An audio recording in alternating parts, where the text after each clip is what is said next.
அருணாச்சலனே சிவசிவனே, அண்ணாமலையே ஹரஹரனே, அனல் மாமுகனே சிவசிவனே, அக்னீஸ்வரனே ஹரஹரனே.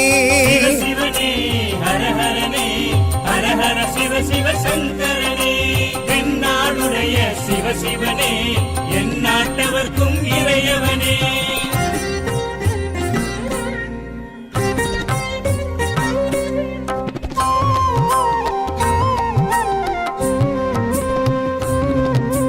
அஷ்டலிங்கனே சிவசிவனே, அர்த்தநாரீஷ ஹரஹரனே, முக்திபுரீஸ்வர சிவசிவனே, முக்தி அருள்வோனே. ஹரஹரனே சிவசிவனே, ஹரஹரனே, ஹரஹர சிவ சிவ சங்கரனே, தென்னாடுடைய சிவசிவனே, என் நாட்டவர்க்கும் இறையவனே.